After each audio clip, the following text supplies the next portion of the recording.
presence ngayong umaga.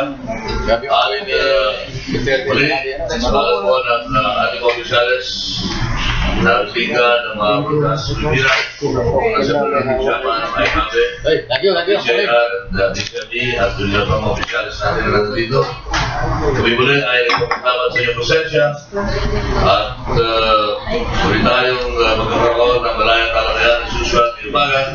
At ang ating mga bisita ay tama-tama nauusap mga pasadong mga tayo sa iyo. Di ba? Kaya nalaman natin mga karapatan, mga pribileyo ng mga communities na kagaya natin. Dahil sa unang-una ay nandito ang ating pinaka-presidente ng National Center for Community Safety and Protection. No? Si Ma'am LV Medina. Siya po yung madalas na napapagay sa radyo at madalas din po yung napapanood sa television sa mga interviews na champion ng mga karapatan ng mga commuters na kagaya natin. At nandito naman sa ating kaliwa si retired police colonel, tama ba? Paul Tukay. Dinalo tayo all the way from Pangasinan. Kung gusto niya maglingkod sa mga taga-Pangasinan, first district of Pangasinan bilang kongresista. At gusto niya mahalay sa dumadaming mga retirado mga general, retirado mga opisyal ng Army, ng AFP at saka ng mga police na nagiging mga kongresista, nagiging mga legislators. Pero na sarili grupo ng mga general, di ba? Mga dating general at saka dating mga colonel, dating mga opisyalis ng AFP at saka ng PNP na ito po ay kasama na po sa halin po ng ating mga legislators. At naasahan din natin dati ang ginagawa ng isang party list, cancer party list. Hopefully, ate, para bumabo sa ating pag-uusap ngayon. So, pabatid mo natin si Mary. Ma'am Mary, thank you for joining us. At maraming salamat din sa inyong pag-alala sa amin ng nakaraan nung kami po ay dumalo sa tanggapan mo ni Senator Bispo. Thank you. Magandang umaga po sa inyo at isang ligtas na maghapon sa ating lahat. Kailangan yung sinasabi nyo nyo, ligtas na maghapon na ibisbina.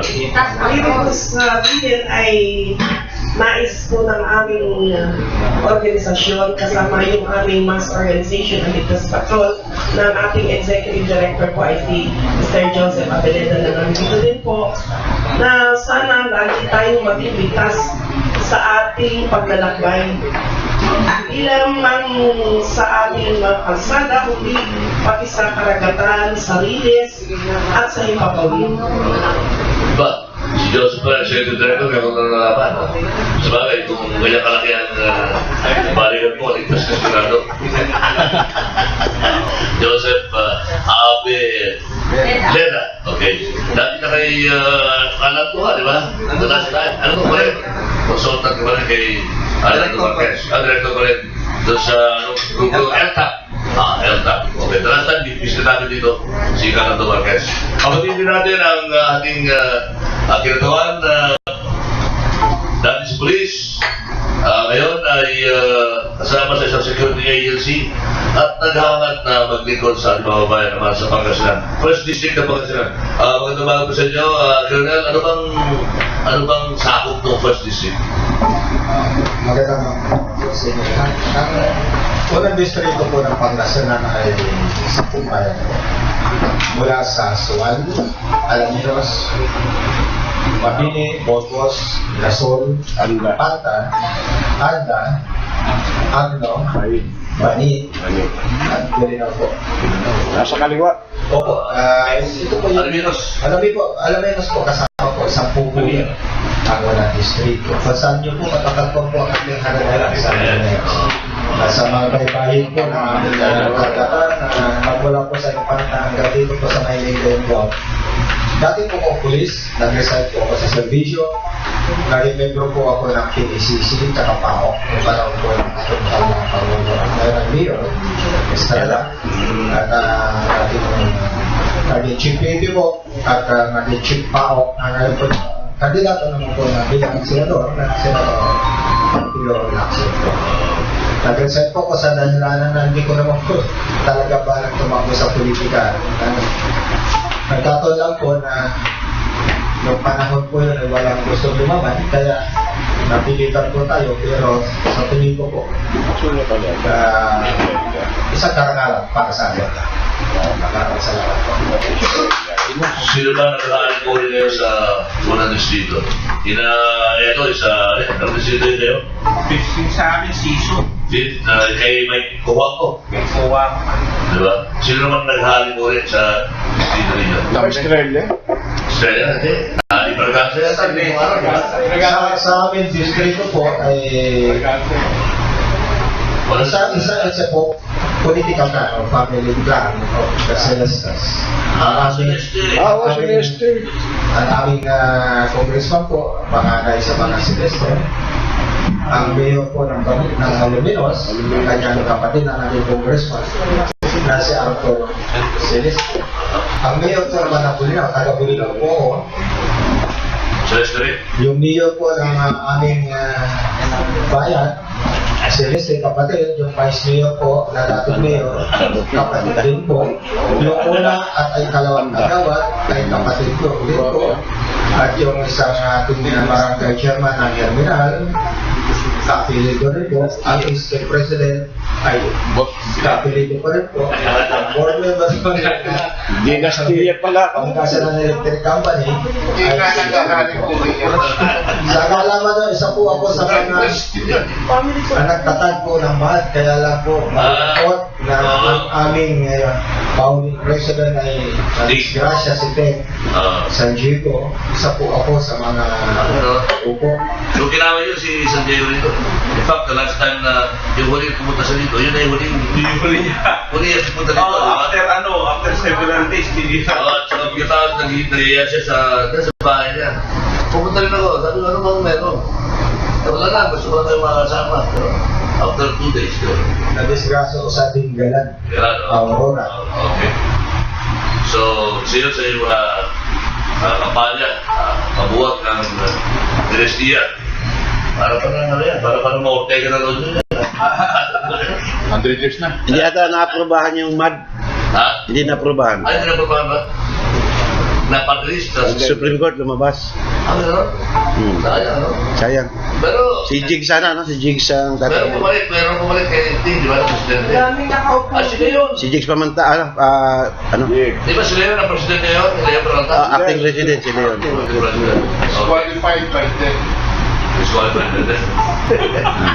So, initially, bago namin talaga sa MLB, Colonel, ano naman ang vision mo para sa inyo mga alis dito sa Pangasinan?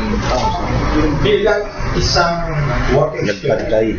nagmula po ako sa sariling isipan. Naging chief security po ako ng governor ng Ilocos, si Governor Charles Singson. Naging chief security rin po ako ng kasalukuyan chairman ng PCSO ngayon. Nasa chairman ayong nalis. Nagservisyo rin po ako Teka sa... na, di ba kayo nabigyan ng ano? Meron siyang... Driver. Meron ka driver ba? Driver security? 2 milyon na ibigay. Nabigyan ng 2 milyon ni Malisi. Nabigyan ko, kaya lang po, umanaw na po yung kanyang driver.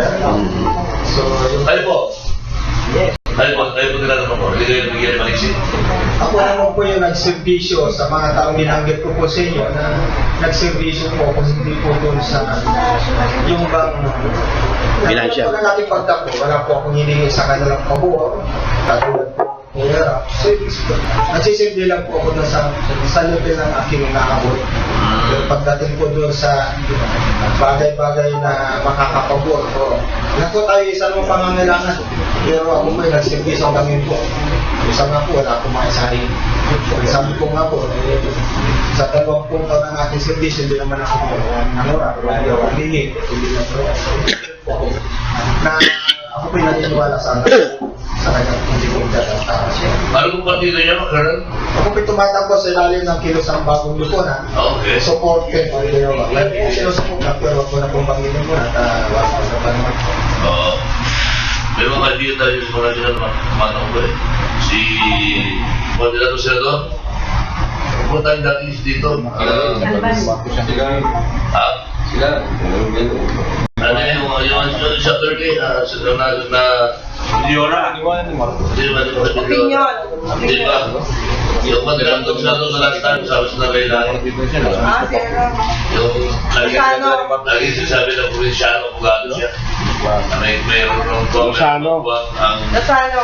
Hindi, yung Saturday. Apat yan, Opinion, Lozano, Mindora. No mayor is the president, kaya opinion is also. Yung mga kanila ng mayor ng Binaloran, Pangasinan. Binadora sa ang Gueco. Ay, no. Musulubi, Pangasinan. Lambino. Lambino. Atty. Lambino. Attorney Raul Lambino. O baka nila itong mayor ng Musulubio.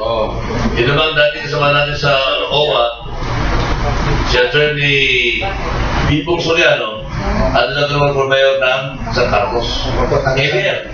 KBL niya, di ba? Soriano. Yes, Bibong sa OWA ng araw. Yun. So, welcome to the park. Ano po nagtudyok naman sa inyo para ba nila ito? Maulit ko nga. Kami po, 3 beses na po ako ng kandidato. Ano ba? 2007, 2010, and 2013. Mayor po, hindi naman po ako Mayor ng? Uli na po. Okay. Hindi man po ako pinalag, dito na naman po.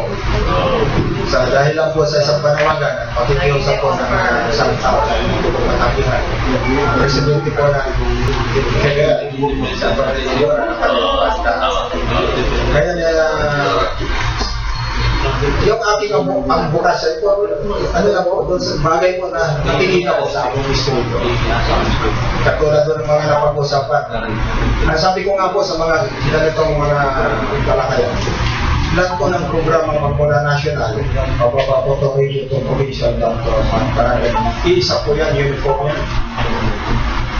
Ang mga kandidato ko, katulad ko yung may kanya-kanyang pag-ugali, pagkatao at programa. Kung titinan po natin programa ng National Down the Line, isa po yan eh. So yung pag-ibig ko ng punto pa yun, siguro isa na rin panawagan sa mga nakikinig at nanonood. Dito rin po, una-una po yung sinasabi po natin occupation, yung peace and order. Ito po yung mga marami rin po tayong kaibigan sa media na minsan na-occupation. We're going to talk about your personal safety occupation. Marami yung nadidisgrasya, marami yung mga bagay-bagay na ganitong eleksyon. Yung mga sasyaho natin riding natin na ini-import pa galing sa mga pulisya. Ako'y nananawagan na rin siguro sa ating kapulisan, sa mga dati rin mga kapulis, no? Na magkaroon po sana na ilathala nila na lahat po ng mga kilala kung suspected na involved sa mga ganitong gawain. Publiso natin sa diaryo, iplaso natin sa TV, yung mga grupo namin ng Bisaya, sa Luzon. Magkaroon po tayo ng pag-iingat. Kasi sapagkat ay mahalaga po rito sa atin, lalong-lalong ng Brazil, maraming mga kaibigan na tanisirasya sa sarili natin. So, kasi na po tayo nag-iingat minsan, pumarating yung punto na dahil lang sa ating kondisyon, nalalagay po tayo sa alanganin. Opo. Siguro, ang pinaka-ano lang ng solusyon, nasa atin yung pag-ingat, nasa atin yung kaligtasan. Yung huli na rin na i-Japan sa Pangasinan, yung station manager namin sa DWIC, FM Radio, sa Naguban. Yun ang nasa number sa Naguban. Ang tanong mo, Colonel, may nananalo mo bang kandidato ng KBL? Sa tingin ko po marami po eh. Kung ang base po doon sa mga nakikita ko personalidad na pumupunta sa Quaca, sa ilalim ng pamumuno ni Atty. Mindora, marami po na naniniwala pa rin po doon sa kanan ng KBL. Pag titignan po natin, ito yung mga original na tao pa ko yung mga office. May magandang report pagdating po sa ating servisyo pang-publika, lalo-lalo po servisyo pang-publika. Natanong ko lang ako dahil sa taon din na ako'y Ilocos, no? Kaya alam din natin yung history ng KBL at araw-araw. Although yung KBL ngayon mukhang hindi sila gaano kainit. Although ginagamit pa ni Bongo, no? Pero hindi gaano kainit ang talagang kampanya ng Bongo. Kasi nga si Bongo naman ang kanyang kinakampanya, ang kanyang kinuhang presidensya kung Siberia, no? Anyway, tatawag ko tayo mamaya, kakonte. Balikan natin si Ma'am LV dito. Ma'am LV, ano ang mga nakikita nyo ngayon? Importanteng malaman ng ating mga commuters.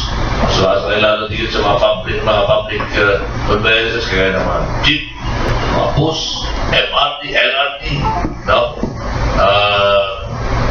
Dahil sa siyempre, kayo ang nasa forefront dyan kung paano maproteksyonan ang ating mga commuters. Kahagabi ay meron isang bus na sumagasa sa mga barriers at nalaman ko nila na yun palang bus na yun, punong-puno na pasahero. Mga standing pa. Joanna Jess.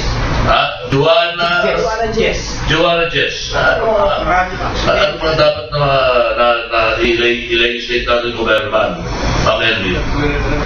Unang-una po, tayong mga commuters, anumang uri ng sasakyan ang ating sasakyan, kailangan aware tayo. Unang-una, siguraduhin natin na alam natin ang plate number or kahit body number ng iyong sasakyan. Kasi marami po sa atin, hinahabol yung sasakyan, pero ang tinitignan lang yung rota.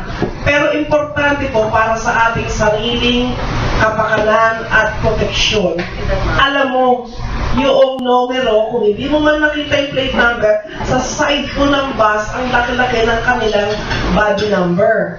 Ganon din yung kanilang plate number. Kasi awareness, kailangan lagi kang alerto kapag ikaw ay nasa sasakyan o nasa daan. Pangalawa po, sana matuto na tayong sumakay sa tamang sakayan at babaan at hindi yung nasa gitna ng daan. Kasi yan pong mga sasakyan na yan, pupunta yan kung saan nandun tayo. Hindi dapat tayo nahahabol sa kanila, kundi kailangan turuan natin sila. Unless na tayo mismo ang matuturo sa kanila kung saan sila pwedeng magbaba at magsakay. Pupunta sila dahil ang katwiran niya, namumulot sila ng mga pasahero. So tayo na mismo ang magturo sa kanila ng tamang sakayan at babaan. Doon sa tama tayo pumunta at hahabulin nila tayo, hindi tayo dapat ang humahabol sa kanila. At kung ikaw naman ay nasa sasakyan na, wag sana ay i-control natin yung paggamit ng earphone at pagkatapos matutulog. Kaya po karamihan nung naho-hold up ay yung gano'n, yung maglalagay po ng earphone pagkatapos matutulog na. Haba ng traffic Kahit po, gaano mahaba po, kung ikaw ay talagang conscious, maaari at any time makapangyari. Kasi talagang on the road, let's admit it, once you're on the road, kailangan na pangalagaan mo iyong sarili. Although alam po naman natin, may mga batas na dapat sinusunod. Pero sa panahon po ngayon, kailangan tayo mismo ang mag-alaga sa ating sarili. Kailangan alam mo rin ang iyong rights. Dahil kapag alam mo ang iyong rights at responsibilities, then alam mo kung paano pangalagaan ang iyong sarili. Number one, isa sa mga rights natin is we have the right to be brought to our destination. Ipinagbayad mo yung destination mo yun safely and conveniently. So dapat yung mga operators or even the transport workers must see to it that they follow or they complete the contract. Kasi yung ticket at yung pamasahe ibinigay mo, that is actually a contract between you and the transport operator or his representative, which is the driver. And then, kailangan responsibilidad din po niya na pangalagaan ang iyong kaligtasan. Ang problema natin mga Melvin, makikita ako. Kagaya na hapon yung driver niya, ng Johanna Jess ba yun? Dalawang libo pa lang daw na nagmamaneho. Wala pang karanasan sa pag-drive ng pass. So, alam po hindi ninyo, natin masiguro kung madalas po ako nakikipag-usap sa mga operators at saka sa mga drivers dahil meron po kami weekly na Drivers Academy sa pamagitan ni Director Hausian po sa LTHRD, NCR. Nakakausap ko po sila. Number one, ngayon po ay napakabilis ng turnover ng mga driver. Kaya marami dyan, hindi talagang nakaraan sa training yung mga ano yan. Pero ang sinasabi ko po, at nag-usap na kami nito ni Chairman Hines, kasi ang nangyayari po, puro emphasis, training lang ng driver. Kailangan po lahat mula sa operator, general manager, operations manager, dispatcher, inspector, driver, conductor, terminal manager, terminal operator, lahat ng stakeholders po na dapat ay nangangalaga sa atin, dapat mag-run through a training program. Kasi po, alaman ng driver kung ano yung kanyang mga responsibilidad. Kung hindi naman ito alam noong general manager at noong may-ari, at ipe-pressure na hindi, mag-produce ka ng ganito, bali wala din yun. Bali wala yung itinatrain namin kung hindi alam noong pinaka-may-ari kung ano yung mga requirement natin doon sa mga driver. Ang mga questions, may mga kanukalat, kagaya sa China, at sa ibang bahagi ng Amerika, ang mga bus drivers, mga babae. Kasi yung lumili dito, mas konti raw. Mas maingat daw ang mga babae. Maingat kami. Tao ba yun? Sabihin niya, ma'am. Doon po sa mga eksperimento ni Chairman Bayani Fernando ng mga nakaraan, naglagay po siya ng mga experimental na mga na babaeng drivers.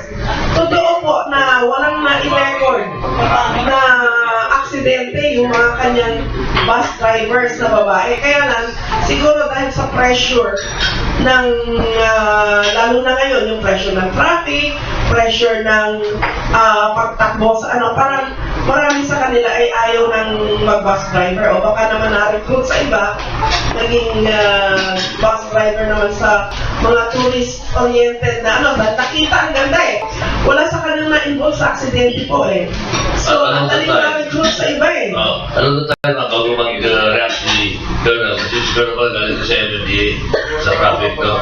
Ano na tayo naalala ko lang ma'am, nung bago ko sa Manila, ang mga konduktor babae rin. Natatanda niyo yung JD, Tama po, opo.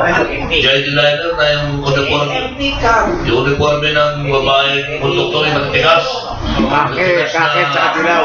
Admiral, ang lalaki ng pusa dito. Yung Metro Manila Transit. Oh, yun. Yan, babayang... Not bad. Oo, ma'am. Pwede ba, maganda, walang problema sa konduktor. Yung pong operations na sinasabi ninyo ng JDMT Cam, yan po ay pag-aari ng isang pamilya ni Don Antonio Heras.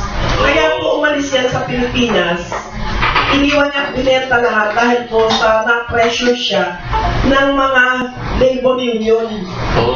Kaya noon po na kung matatanda ninyo, ang mga drivers ay nakasuot ng kaki. Na napakalinis. Napakahigpit po ni Don Antonio Heras. Lalo na sa kanilang mga drivers, meron po sila parang eskwela. Kapag po mayroong infraction ang kanilang mga empleyado, nandun po sa classroom yun, pinasusulat sila, I will not do this anymore, 1,000 times. At napakahit, ginagawa po yun. Kasi ang paniwala nila, kung uulit-ulitin mong isulat yun, papasok sa isip mo. Siguro magtataka kayo, ilang taon ka na ba nung nangyari yan? Siguro nasa elementary po ako, kaya ko po alam ito, dahil ang kanila pong operations manager ay uncle ko po. Ayun pala yun. Halos po yung weekend ay nandun ako, sinasama ko at na-observe ko po.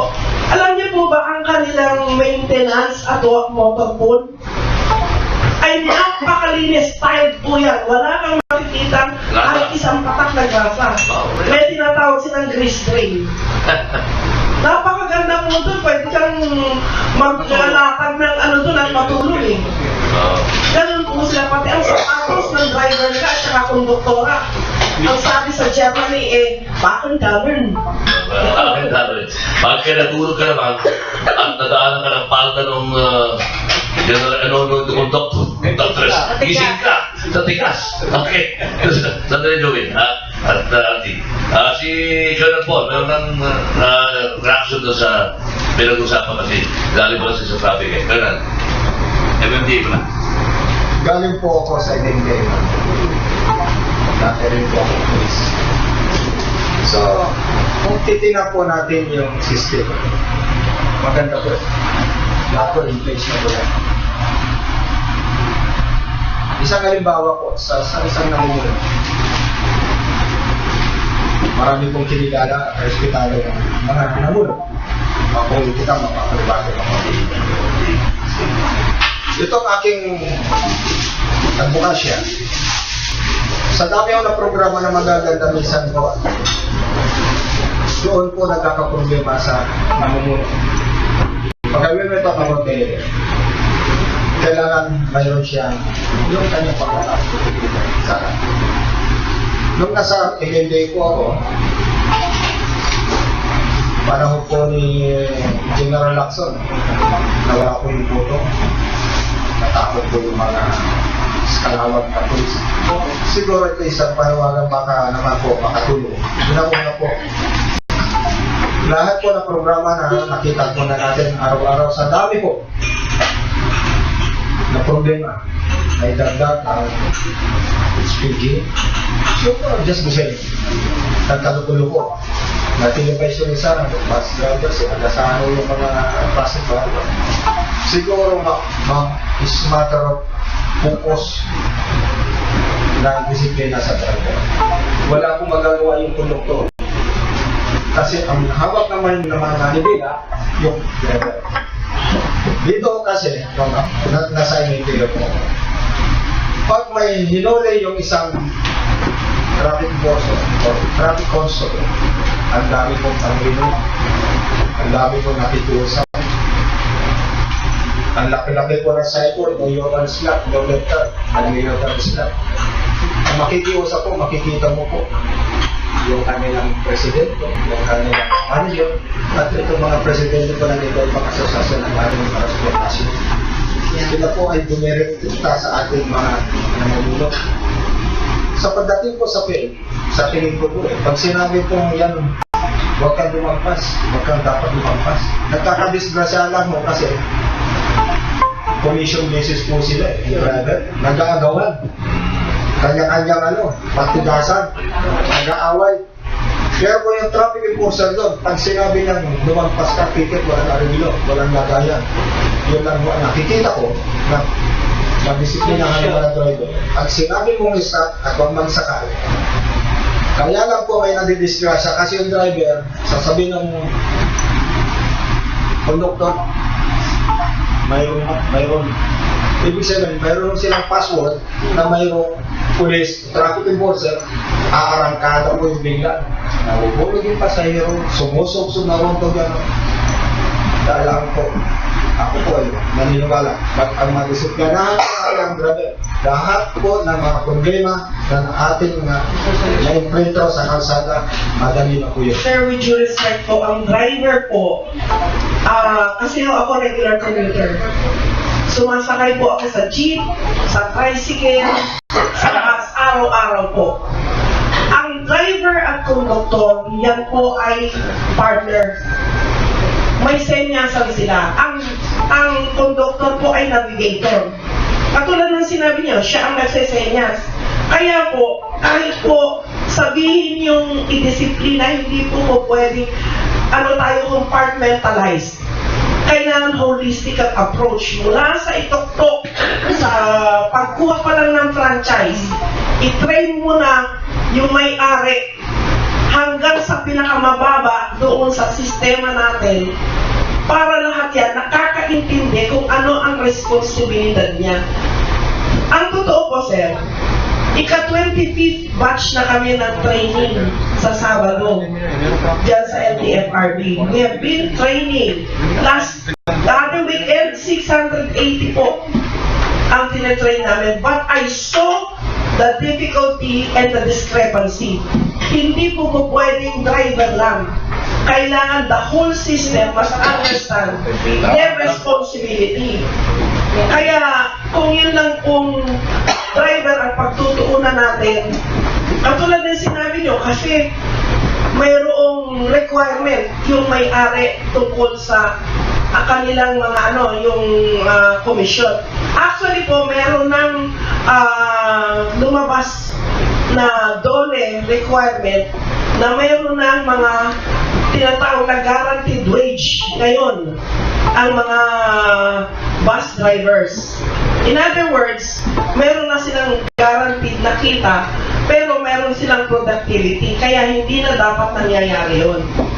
Okay, magtatanong na po. Good morning po sa inyo lahat. Ako po si Jovi de Guzman ng DWPN. Commuters din po araw-araw.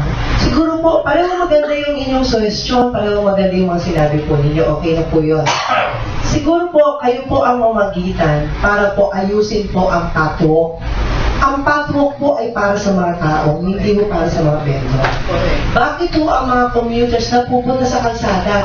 Dahil ang tao, wala na hong malakaran. Alam mo rin yan at alam ni Mayor yan. So yun o, isang problema.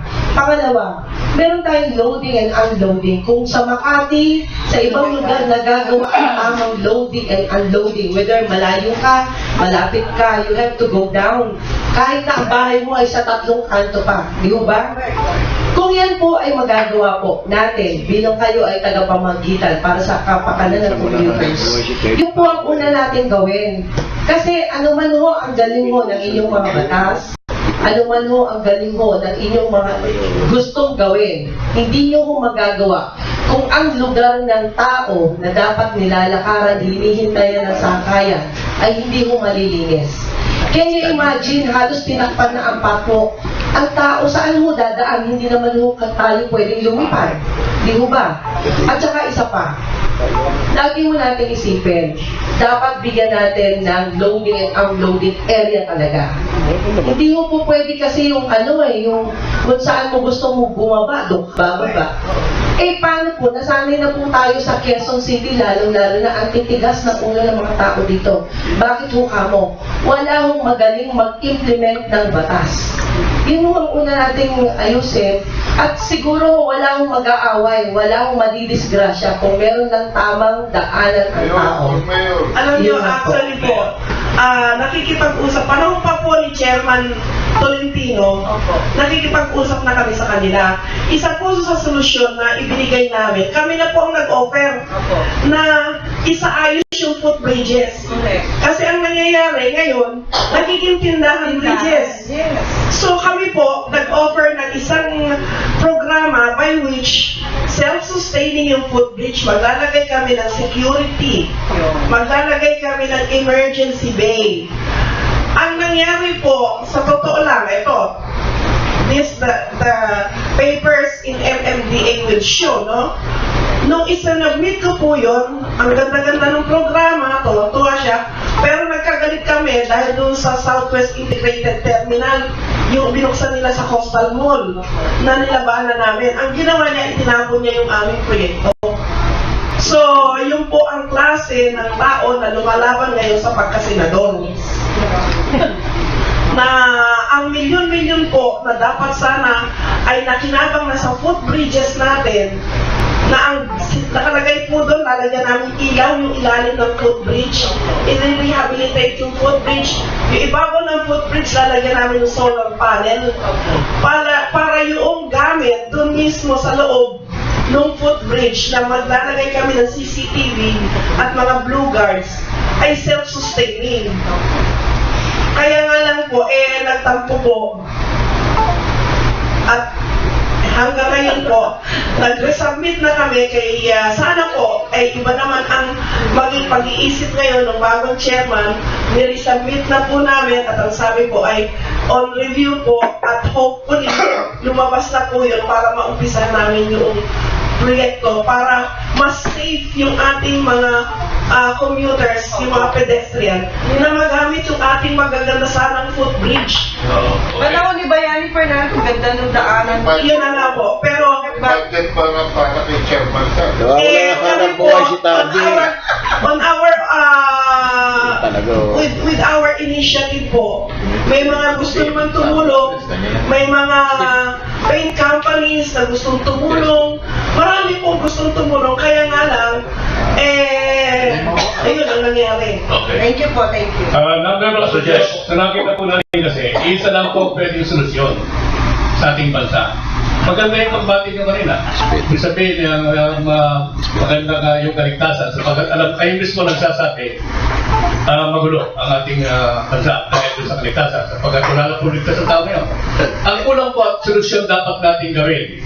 Ang una, ang dapat kumilos ang pamahalaan at ang lahat po ng reliyon. Dahil ang kulang po ng ating bansa, yung respeto sa kapwa at respeto sa batas. Kapag ka po nirespeto natin bilang Pilipino yung batas, wala po problema eh. Tandaan po natin yung batas, ginawa ng mga dalubhasa, pinag-aralan lahat para may tama. Kita po niyo sa motorsiklo. Sino tumutupad ng tama sa motorsiklo?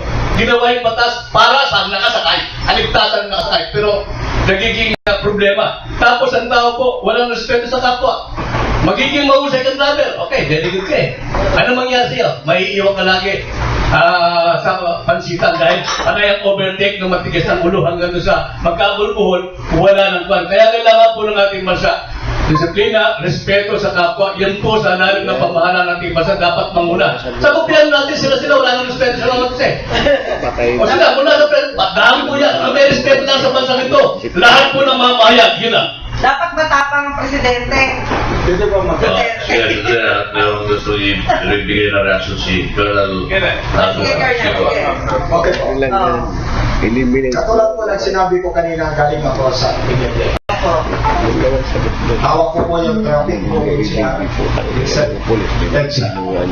Hawak ko rin po ang sidewalk operation.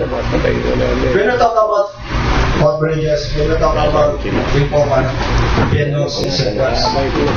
ako po yung naniniwala na parati po ako sinasabi ko sa kung ang namumuno po ay weak. Lahat po ng mga sistema nandiyan po yan. Okay. Pag sinasabi mo weak, puron siya sa lahat ng corruption. Yung posisyon ko po, tawag ko, nag-resign ako. Ano si Tukso? Pinayawan ko po yun. Maski na magtanong po kayo sa lahat, sa ating mga chairman, nung sinabi po nila na walang vendors sa mga lahat ng port bridges, in one week time po, wala pong vendor. Nilinis ko pong Baclaran, wala pong sakitan, walang nasasayang, walang tinatapon na panila. Hinakap ako ng mga vendor sa tamang pakikipag-usap lang po. Okay, ito po ang sitwasyon. Kung ang mga bilaw ay tinatanggapan ng 20, 50, 3 beses ang koleksyon, yun po ang ating Dumasit Mora. Nagserbisyo po sa 20 taon sa kapulisan, hindi po ako namutong, hindi po ako tumanggap. Pinuno pa rin po nakasalalay lahat ng bagay. You can discipline, unang-una yung sarili mo. Hindi ka po tumatanggap. Pag sinabi itong batas, pag sinabi mo wala, wala. Ang nangyari, panahon na ng mga eleksyon, bigyan ko po kayong bibawa. Noong panahon po ng Chairman Fernando, nilinis, tumakbo presidente, nasaktan yung mga vendor, may sakitan, may namamatay, pinukay pa nila, nasisira. Hindi po yun ang akin. Kunin mo, bigyan mo ng isang lingong palugi, maubos ang paninda, na wala kang sisirain, wala kang kasi namumunan, namutang yan. Bagyan mo silang pagkakataon, makatao ang paghahawak. Yun lang po, pag napakita po ng isang namumuno, unang-una sa sarili niya, hindi siya tumatanggap, makatao siya, at higit sa lahat, naintindihan niya ng batas, susundin mo yan ng tao yan. Hindi natin kailangan yung ganito, gano'n. Importante lang po nito, tama o mali. Kung ang namumuno, ang alam niya lang po gawin ay tama, ako'y naniniwala, tutuloy po ang Pilipinas. Kaya pumangit kasi umalis kayo. Yun. Umalis na siya. Hindi ka umalis, maganda na sana. Sandali, Joby. Diba? Sino sa chairman mo na? Chairman. Chairman muna. Father Boss, Captain Boss. Si Duterte lang ang solusyon sa lahat. Yun! Yan! Sinasabi ko. Kasi hindi nagnanakaw yung pumapatay. Oo, na sinasabi ko. Di ba? Kasi yung mga commuters, pasaway din yan eh. Yung driver, pasaway din. Yung operator, pasaway din. Kasi yung operator, negosyo lang, tanga. Hindi binabasa ang prangkisa. Ang linaw sa prangkisa, nandun lahat ang regulasyon. Hindi mo kailangan ng seminar, ma'am. Sabi mo, seminar. Hindi kailangan ng seminar. Huwag kang magprangkisa kung hindi ka marunong bumasa at simulan. At hindi mo naiintindihan yung naman ng prangkisa.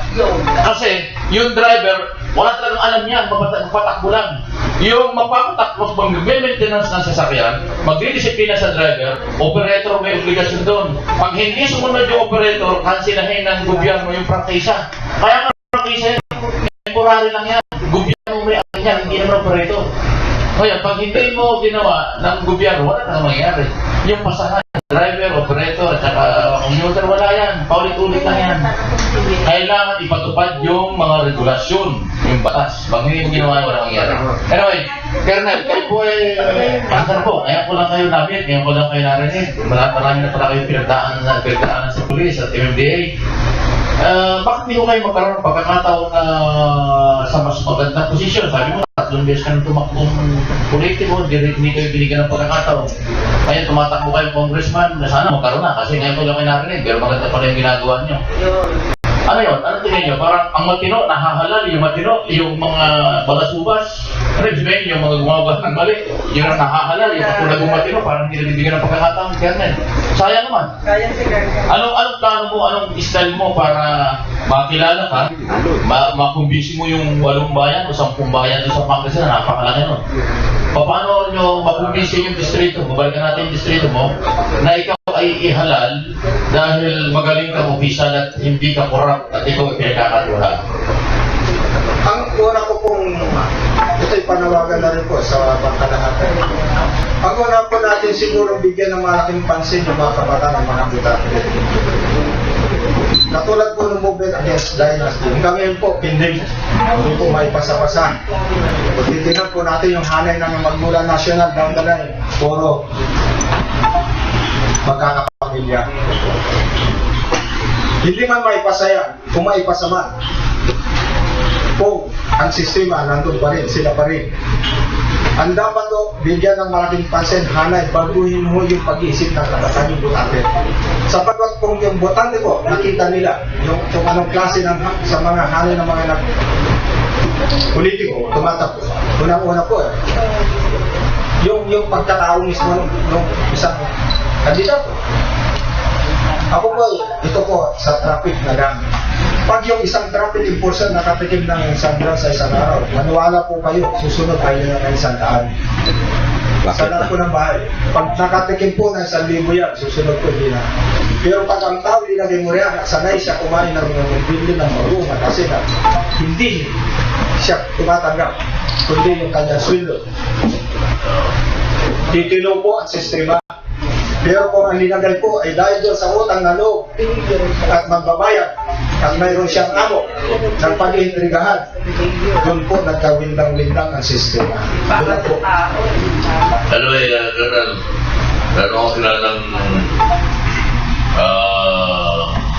naniniwala na if you feel the worst time, try again. Diba? Never give up. Never give up. Si Bia, worst pa. Noong unang kandidato, first round na. Noong pangalawang kandidato, wala na. Ano sabi yan? Kuha po rin natin. Pero pangatlo, di ba? The rest is history. Dapat hindi na division, di ba? Siya ang likod, ma'am, di ba? Lagi talo. Pero nanalo po sa pagkaposilente. Meron din ako kilala. Kandidatong mayor for the 5th time. Doon pala sa 5 beses. Tsaka pala siya nanalo. Yung mayor ng Pamalaan at Pero Pampanga. ikaw nag-give up ka. Ha? Pati ikaw. Sa tayo. 2019. Speak for yourself. Oo, 2019, bago din. Between now and 2019, mahaba pa preparasyon. Kaya, magdamang ng mag-asa. O, Archie. Para kay Ma'am Hindi na heavy. kasi problema EDSA eh. No? Lahat mong paraan, lahat ng barong-badong driver talaga nali dyan. 90% ng barong-badong driver dyan ang dadaan. Totoo po yun. Subok ko na yan. Pero ang solusyon lang dyan, tanggalan ng karapatan magmaneho. Ha? Tanggalan ng lisensya. Hulihin lahat. Para mabawasan yung magmamaneho ko sa EDSA. Yun po nakita ko solusyon dyan.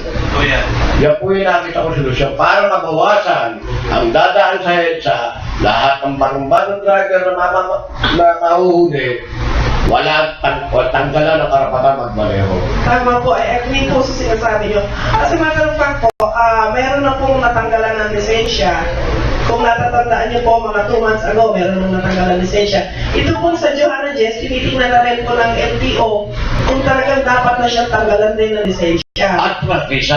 At sasagutin ko lang po ng konti yung conservation ni Chairman, no? Excuse me po. Tignan niyo po yung comment ko doon sa Johanna Jess. Opo. Yung tungkol po doon sa taxi driver sa Opo. Facebook. May comment po ako ron. Opo. Makikita po ninyo kung gaano kabait yung comment ko. Dapat po lang naman talagang, alam nyo, yung mga tao straightforward, dapat yan ang pinakikinggan. Sagutin ko lang po ng konti yung sabi ni Chairman tungkol doon sa kailangan dapat basahin na lang nila. Alam po ninyo, mayroong iba't ibang levels po ang pinagagalingan ng kilos at gawa ng isang tao. Ang unang-una po doon ay yung knowledge. Ang knowledge ko ay pwedeng magamit na basihan para sa judgment ng isang tao. Pero ang higit na tumikiral po ay yung tinatawag na behavior and motivation. Dahil po kahit po alam nila yung sinasabi natin implementation. Pero kung ang behavior mo naman may ibang nagdidikta katulad ng selfish motives, greed, yun po ang dapat tulungan natin sila. Kaya po sinasabi namin, yung seminars kung ginagawa namin, hindi lamang po ito knowledge-based, hindi pati po behavioral. But you won't go into that business if you do not know the left and rights, the ups and downs, and the in and outs. Yan po ang paniniwala ng lahat. There is a conclusive presumption that once you enter into a lion's den, alam mo kung anong gagawin mo. Yan po yun. Basic po yan. Yun po ang kailangan sa kanila. Hindi po. Conclusive presumption yan. Gusto mo magpaneho? Alam mo na ang batas. Alam mo kung anong mangyayari sa'yo. Alam mo ang disgrasya. Alam mo hindi po.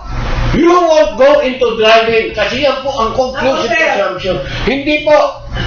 Ako po'y makikipagtalo sa inyo. Hindi po ako makikipagtalo kasi opinion ko po yan. Hindi po. Yan po ang batas. Hindi po, wala po batas na ganyan. Ang sinasabi niyo po ay yung conclusion ninyo na lahat ng mga nandyan ay alam nila ang gagawin nila. Alam po nila. Nag-exam po sila. Ma'am, may tanong po ako sa inyo. 50 taon ng driver yan. Limang po. Ganito po ma'am, bakit hindi kayo nagreklamo sa ginagawa ng LTO ngayon? Walang plaka, walang lisensya. Paano tayo magkaroon ng patakaran na ayos kung yung mismong mga agency ng gobyerno, tanong din ako kay General, no? Bago niyo po sagutin, Congressman Tukay, bilang isang dating opisyal ng PNP, no? Ano po ang inyong masasabi tungkol sa mga masapano? Napag-alaman ko si General Valeroso maglalabas ng mga nakatagong voice recording, ano? Kayo po bilang dating police officer, ano po ang inyong pananaw sa Mama Sapano Massacre? Hindi, may pananaw. Hindi po ako abogado, no? Pero katulad ko na sinabi ko sa inyo, police ako. Galing ako sa PCC. Galing ako sa galing rin po ako sa Bureau of Immigration. Nagtuturo din po ako sa kuliyo. Nagkurso po ko yung criminology. Tapos po ako ng aking master. Tapos po ako ng Dami. I'm not saying it na abot ko. Sino man po. May kakayahan. When we talk about mga masapana, lahat po yan, galing yan. Lahat po na mga doon. Wala akong totoo yan. Pwede ba tumayo para medyo mas... Okay. Sige. Parang tayo sa hearing na. Your Honor, please. Kung ako, sasabihin ko sa inyo, pwede kong baka maghapon pa, pero kasi police officer, kailangan alam mo yung rules of protection. Alam mo yung mga legal, kung mga bagay-bagay, on the part of the person, on the part of the commanding chief, on the part of the chief MP, and the chief of staff. So, kailangan mo yan dahil to say anyone. When we talk about the own operational accident, alam na po natin yan. Dahil po yung siyempre maraming famous din, may going press process. May mga bagay po na hindi dapat makapituhan. So ito po yung yung doktrina po ng command responsibility. One. Pag sinabi mo yung doktrina ng command responsibility, as an officer, ang una kong sinasabi pag ako ang nagbibigay ng mga dapat gawin, mga do's and don'ts, yung talk about operations. Ito yung batas, ito yung mga hindi dapat, ito yung mga teknikalyo. Kaya ako yung opisyal, will guided po yan. Aside of the documentations, will guided po yan. Isa-isa na, magkanya-kanya po yun. Kailangan lahat ng yung ginagawa niya ang dokumento para wala akong sisihan, walang pinpointing or blaming. Dito po, doon sa mga mas pasit sa nasabi ko na. When I talk about Zamboanga, So, in short, Colonel, hanggang saan yung level ng responsibilidad? Aabot ba ang presidente? Noy? kung base po doon sa mga report ng Board of Inquiry at saka po ng iba't ibang ahensya, kung ano po yung nakasulat, ginagala ko po kung ano yung kalanaw. Kung ano po lumabas sa Senate Inquiry, ganun din po. Pero, yun na yung lumabas sa Senate Inquiry. Aabot hanggang ang presidente. kung pagpapasyan ko po yung resulta, ang binitawang salita ni General Magalong at ng ating isang kandidatura bilang senador, Peñas. Senadora Grace po, mayroong pananagutan sa level ng common responsibility. Kasi kung ako sasabihin ko, hoy bata, hoy mama, suspendido ka, huwag ka makialam.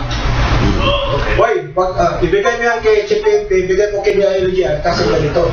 Kung ginawa ng isang tao, ganun po sinasabi ko huwag ka makialam dyan. From that concept, you have a clean mind. Wala kang pananagutan pag sinabi mo yun. But the question is, hindi mo sinabi. There's a doctrine of common responsibility. Rollins and judgment is very clear.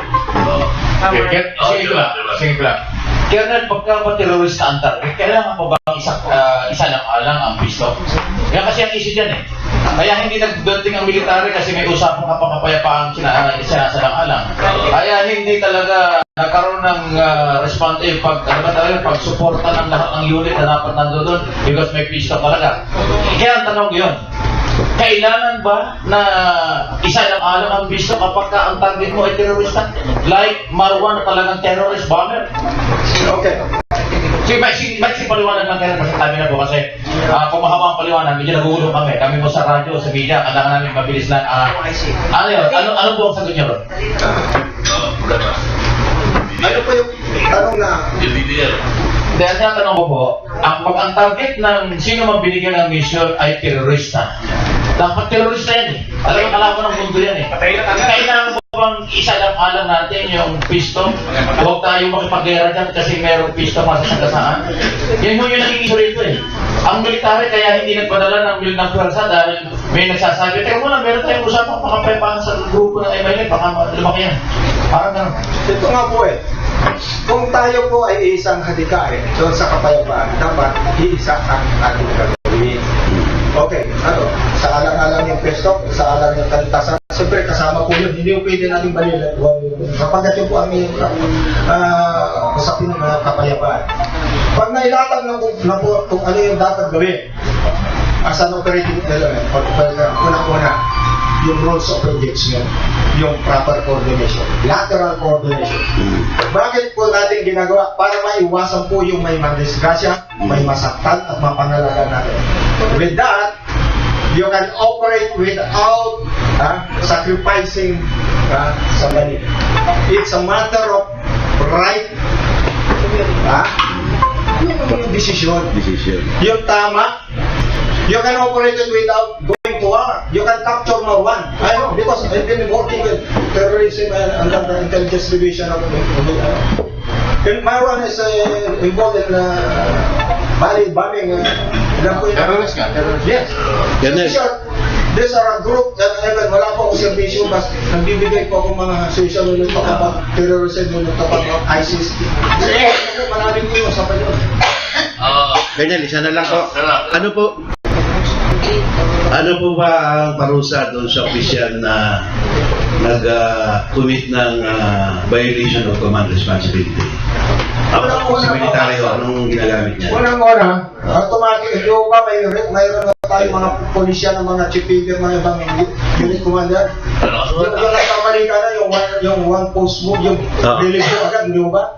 So, ibig sabihin, hindi mo nawawala yung command responsibility. Pwede kang tanggalin outrightly for what? Clothing na po. While the process is under investigations. Pero yung mali na, at nandiyan ka pa, at sinusuportan ka pa, ay medyo malalim na. Malalim na issue na. Yung command responsibility, automatic po yun. Mayroon po yung administrative dismissal po yun. Ganito kapag mayroon po usaping criminal at civil liabilities pag may mga casualties, involvement.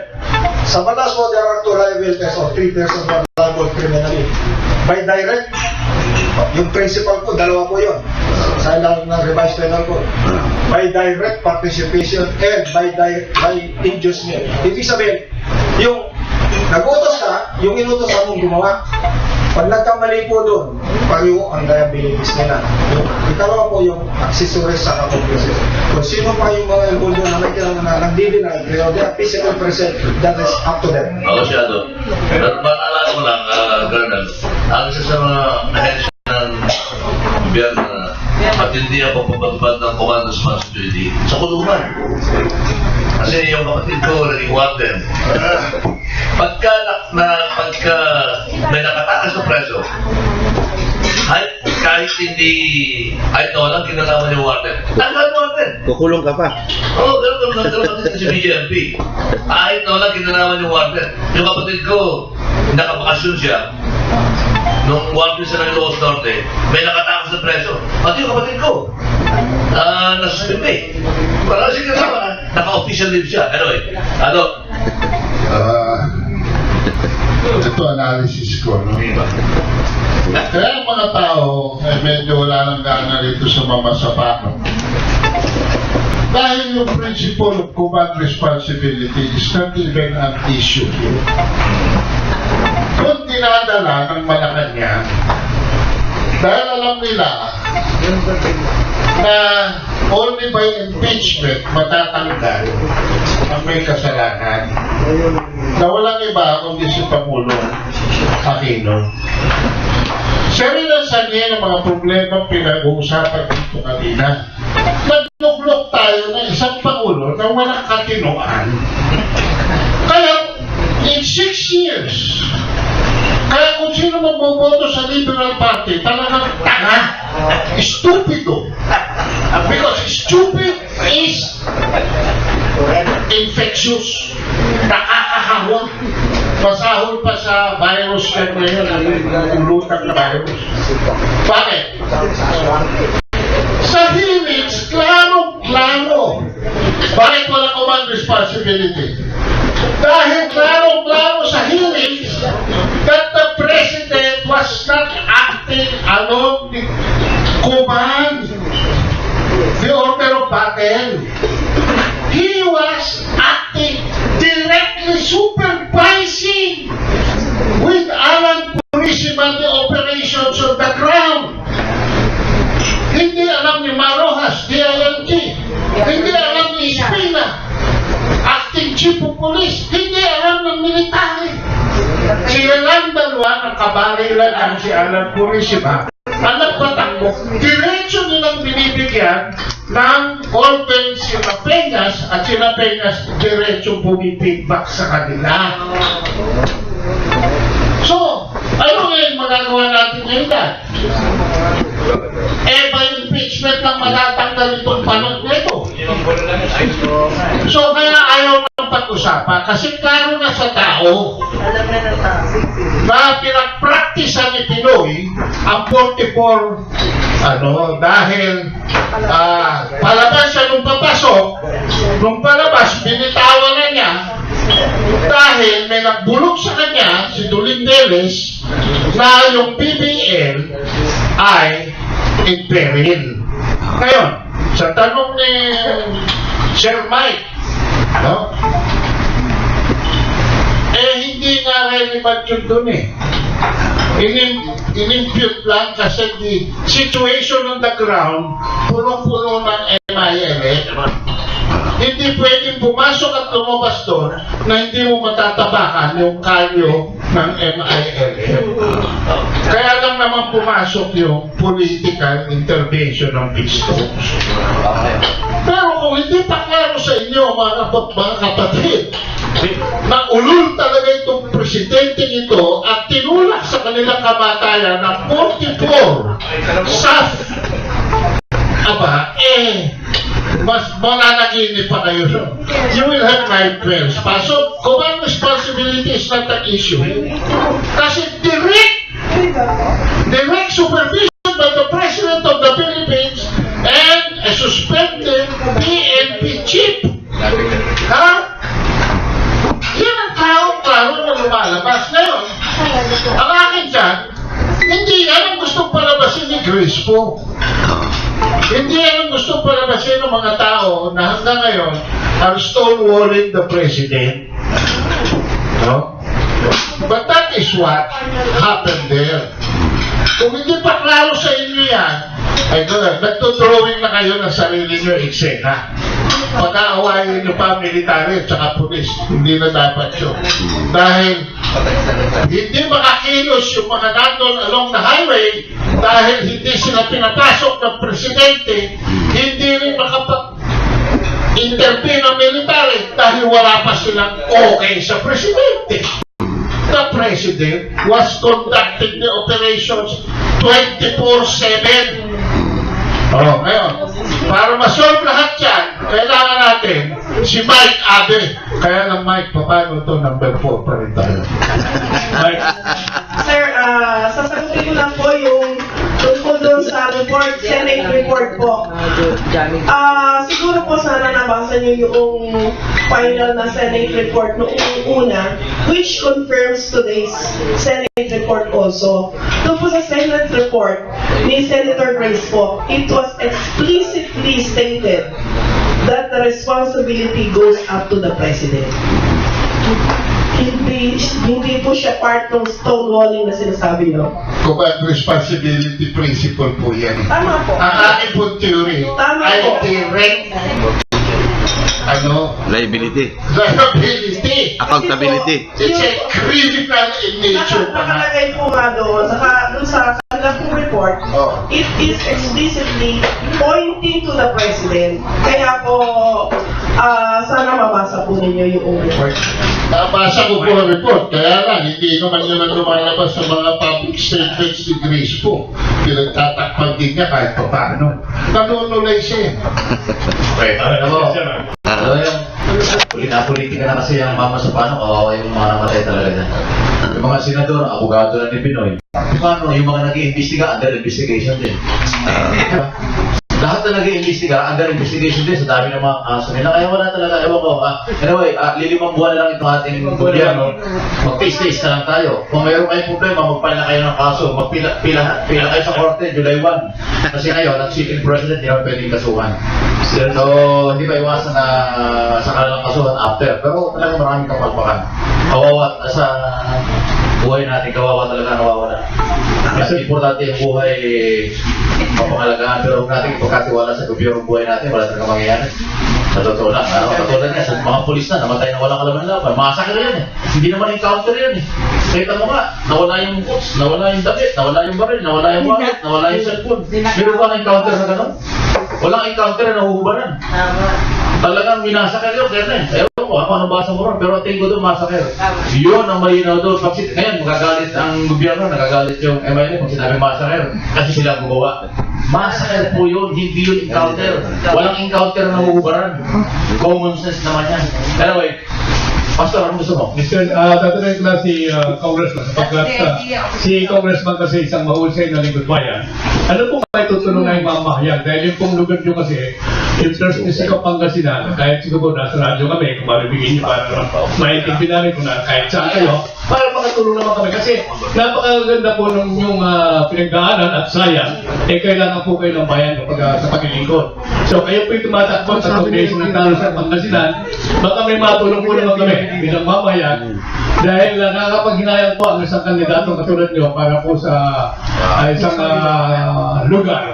Ang pag-gusto nyo, persuasive, nagkaroon tayo ng natandaan ko pa, yung sa ANTA, nandun na sekretary ni Marcos Sumaraw si Clave. Kasi ako po Clave po ay kapabayan ko taga Bolinao. Ako Opo. So, ano po, ang tanong po ay paano tayo makatulong? Unang-una po yung pagpili ng isang kandidato magmula itaas. Ito'y panawagan na rin na kailangan magkaroon ng pagbabago sa liderato. Nang sa ganun magkaroon rin ng kasagutan sa lahat at matulungan natin mga usapin. Kapayapaan, edukasyon.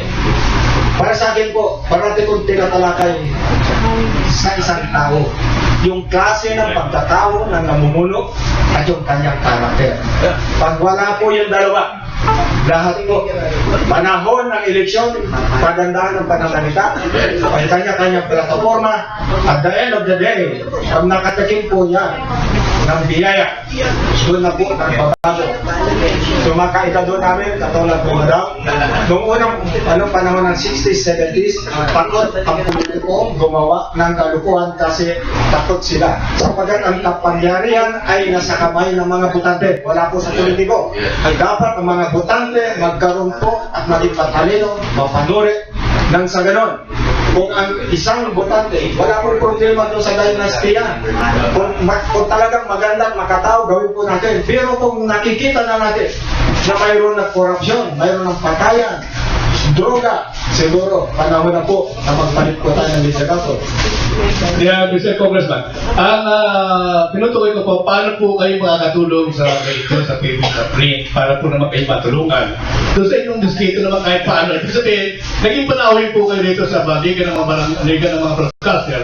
So nandito kayo, siyempre, para naman makatulong kami sa inyo, anong pamaraan, pwede nabigyan kami ng buy data, whatever, o yung cellphone number nyo, para po naman, kasi nakakapaghinayang po yung kagalingan nyo, sapagkat kami mga mamahayag po sa Himpapawid, nakakarating po hindi lamang sa Pangasinan.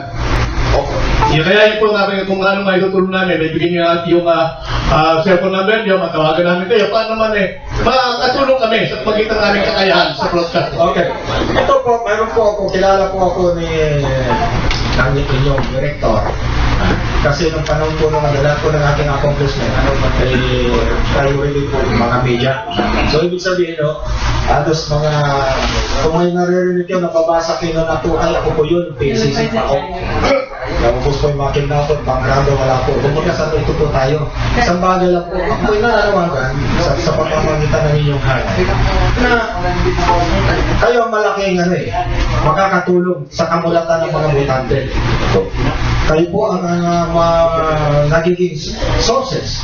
Kayo po ang nakakapagbigay ng tamang mga dapat gawin o panuntunan. Siguro po, tulungan niyo ko sa amin sa distrito. Mayroon po isang kandidato na tumatabudo po doon sa bagay na makataong sistema. Makadiyos at may malasakit sa kalikasan. Katulad ko po ang sinabi ko, pangangalagaan ko ang kanilang karapatan. Wala akong papayagan na sino man sa ating nasasakupan na lapastanganin yung kanilang pribadong pamumuhay. Ako po ang magtatanggol. Lahat po ng biyaya na binibigay ko ng isang politiko, hindi siya panguhurap at ibibigay niya sa kanilang nasasakupan. Ako po'y naniniwala. Wala pong maghihirap. Wala pong patayan na yan. Kung tama ang pamamalakad. Nasa pagkatao po na namumulo. Kaya po po'y nananawagan sa inyo na sa pamamagitan ng inyo na maiparating na sa lahat ng mga botante na maging matalino, mapanuri at higit sa lahat yung alok na 1,500 o 2,000 wala pong pagbabago sa kanilang buhay sapagkat kilala lang po sila ng isang politikong nagbabayad kada taon, kada 3 taon. After election, wala na po. Ang tanong, nagbago na ba ang inyong buhay? Kung walang pagbabago, kaibigan, tumingin ka sa isang kandidato para naman mabago ang buhay mo. Yun lang po. Maraming po salamat. Thank you very much. Sana manalo ka kasi yung kalaban mo involved sa Pilapyon. Tama ka, Kiki. Sa Pilapyon, si Celeste, grabe. Anyway, balikan ko lang si, alam mo yung mga commuter, napakahalaga nito. Ang sinabing commuter, hindi ng jeep. Di ba lahat ng public transport, lahat ng ano. Ngayon, di ba kayo meron kayong, may power kayo na maging isang malaking grupo na kumplehan sa isang operator o sa gobyerno kapag pagpapasok dito. Kasi ang commuter dapat priority ng gobyerno tulungan dahil wala namang Pilipino gusto maging commuter. Lahat ng Pilipino gusto magkaroon ng sariling sasakyan. Kaya lang wala talagang pagkakataon. Kaya kayo yun. Mabuti na kayo meron kayong organization na dapat makakasuha. So yung authority ito, yung organization ito, intact ba ito na maging isang solid complainant laban sa isang abusado? Actually po, meron na kaming coordination. Hindi lang po sa LTFRB at LTO, kundi pati sa PNP, HPG. Kaya po, ang ginagawa po namin, direct na reporting. Yung reportage po na directly, pag mayroong nag-complain po sa amin, yung mga pictures, mga detalye, sinasabit na namin po sa LTFRB at saka po sa HPG. Recently lang po, nagkipag-meeting na kami kay Chief HPG regarding po naman doon sa on the ground na coordination.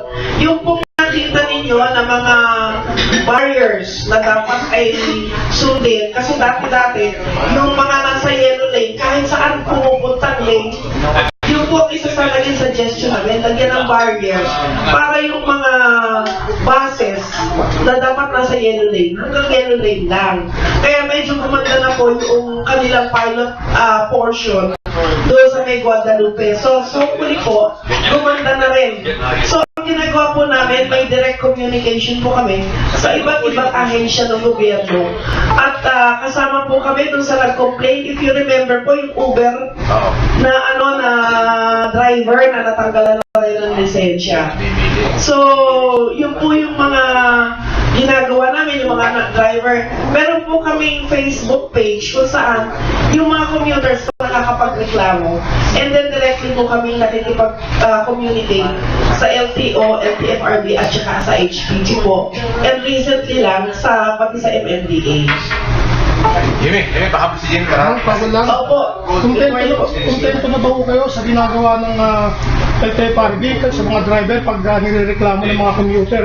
Actually po, ang ginagawa namin, sinusundan po namin, minamonitor namin kung may nangyayari doon sa complaint.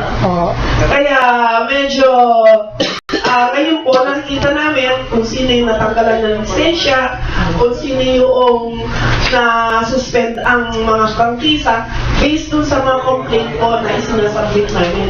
Na okay na pa-show cause order, kahit po mga taxi, yung mga taxi po na mga nangungontrata na na-complain po sa amin, nakipag-usap po kami na isubmit namin sa LTFRB, lahat po yun.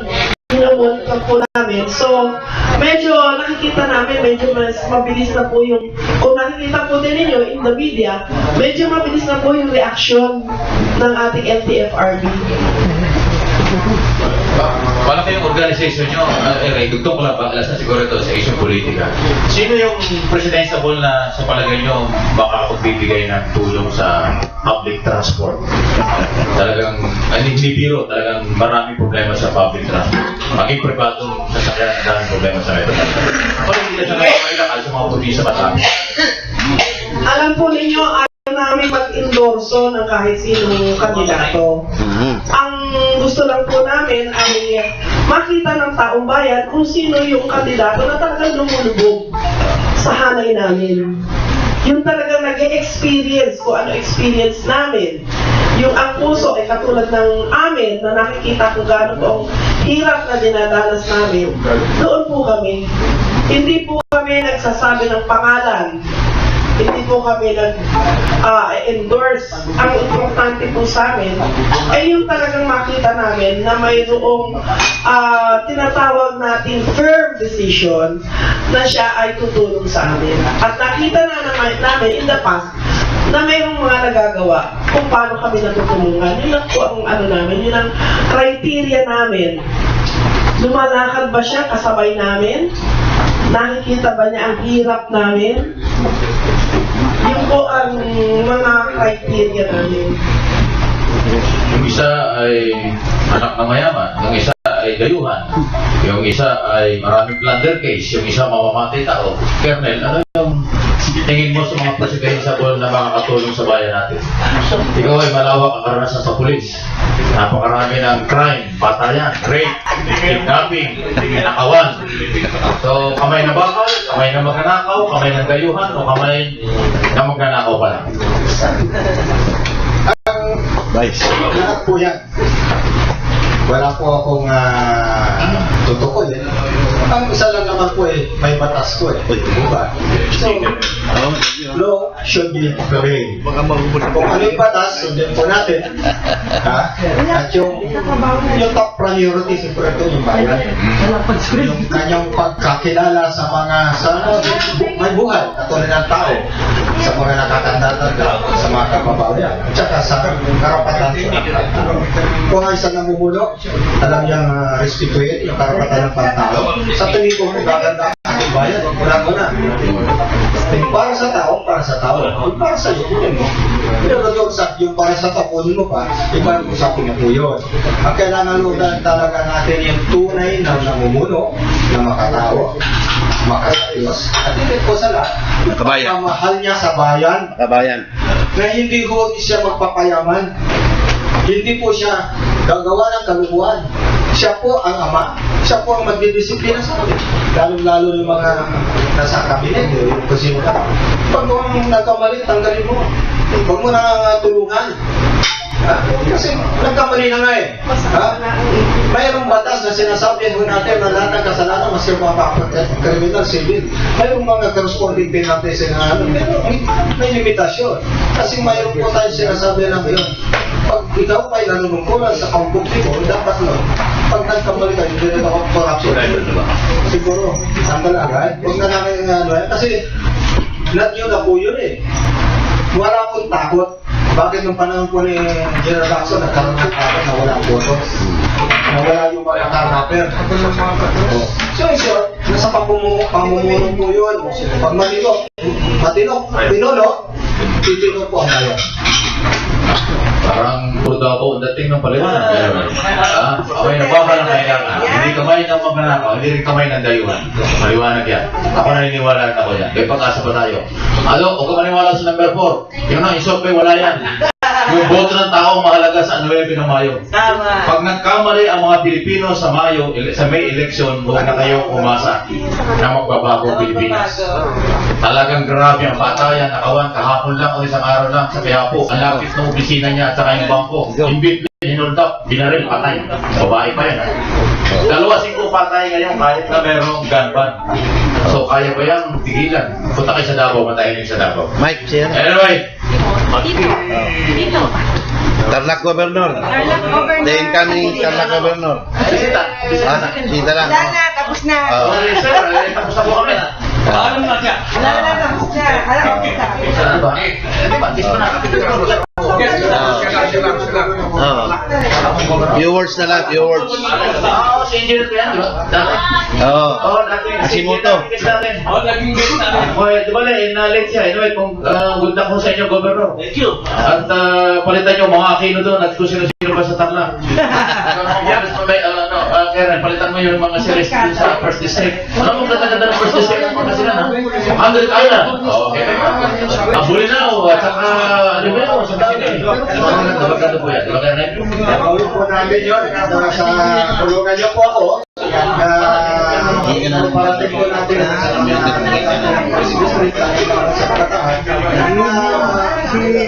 magkaroon sila ng sapat na tamang response sa tamang patuloy, tamang namulong, at sa ganoon, magpapago sa kanilang kapabago ng kanilang buhay.